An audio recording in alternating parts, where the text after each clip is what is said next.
Kamusta kayong lahat mga kababayan? Dumating na ang ating mahal na Pangulo mula sa Asian Summit dyan sa Saudi. Ayan, tunghayan natin ngayon dahil ngayon lang mainit-init pa lumapag na ang ating mahal na Pangulo galing sa Saudi at madami siyang magandang balita para sa ating lahat.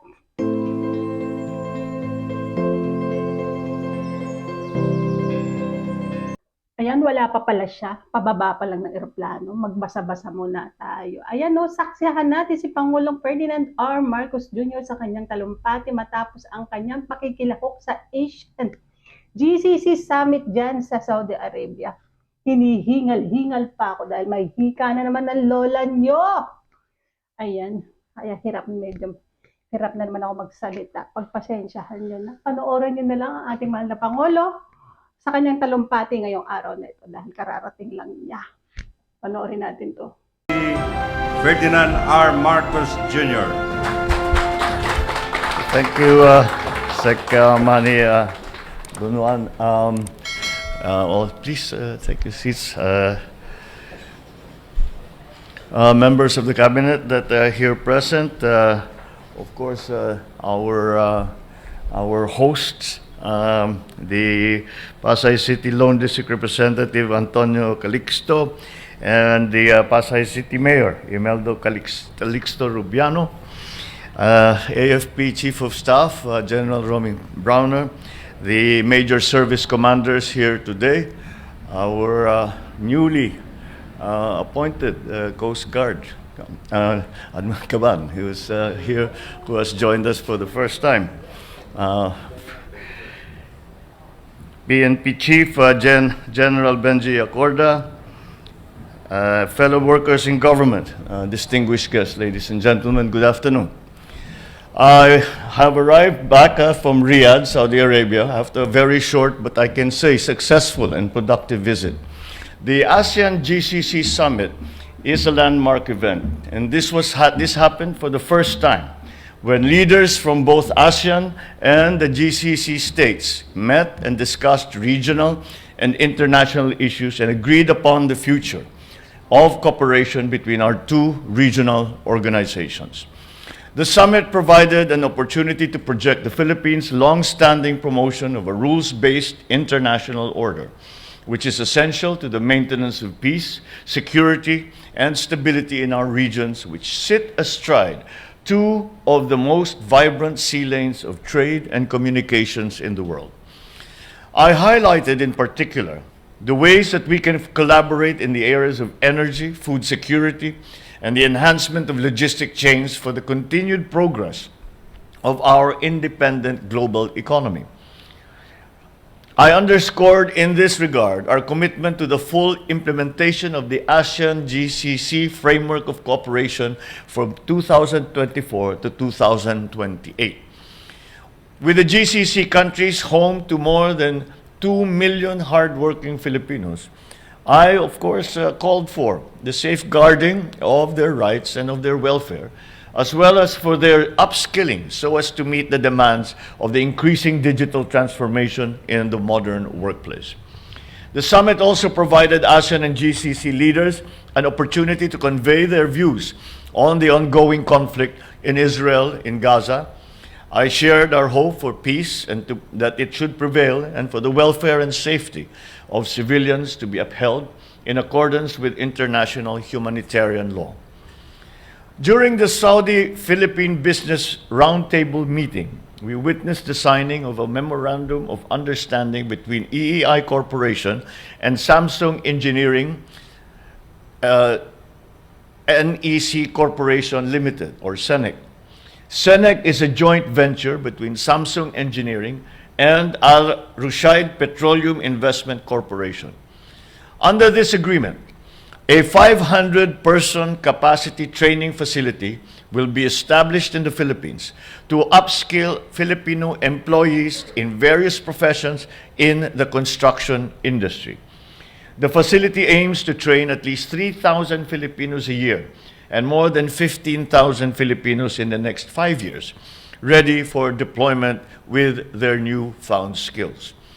This agreement is valued at $120 million. The DTI also reported 3 other business-to-business agreements that were discussed among Saudi and Philippine human resource companies for the training and employment of Filipinos across a wide range of industries, including healthcare, hotel and restaurant and catering, maintenance and operation, amongst other operations. These agreements are expected to generate more than $4.2 billion and an additional 220,000 jobs for Filipinos over the next few years. I certainly enjoyed once again the vibrant Filipino community of Riyadh.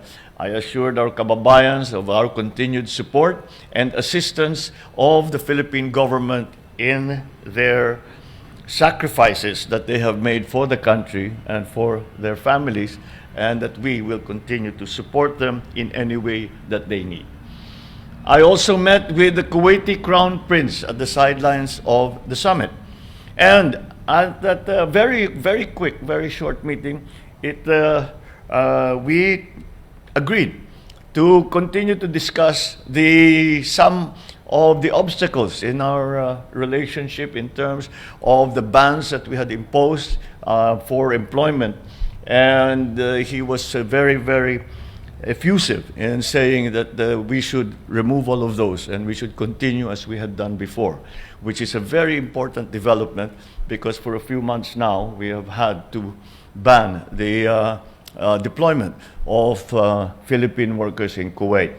Now that will end, and we will now return to the normal state of affairs with the Kuwaiti government. And in fact, they have moved very quickly. They have already started discussions at the ministerial level, at the ambassadorial level as well. Finally, I had the opportunity to meet the Crown Prince and Prime Minister of Saudi Arabia. We exchanged views on issues of common concern to our two countries, and I expressed hope that we can sustain the momentum of high-level exchanges as we expand cooperation in key areas of mutual benefit to our people. It was very encouraging because the Crown Prince made it very clear that the Filipinos that are working in Saudi Arabia, and we are approximately 760,000, and we will soon be approaching close to 1 million. And this is only in the Kingdom of Saudi Arabia. It was very encouraging because the Crown Prince made it very clear to me that the Filipinos will play a very important part in the continuing growth of their economy. And there is a new aspect to our relationship with Saudi Arabia, whereas before, essentially, it was just for employment, and we sent our people OFWs. Now they have extended that relationship and say that it is time that they bring investment to the Philippines and to support their food supply situation, and to support the industries that they are going to expand and they're going to establish. And so whereas before it really was, you could have described it as a one-way street. We were sending workers to Saudi Arabia. Now it will be more of a two-way street, where we will certainly continue to send our workers to Saudi Arabia, but they will also, for their part, come to the Philippines and make capital investments here in the Philippines, as they see ASEAN and the Philippines in particular as an area of very good potential for the development and transformation of their economy.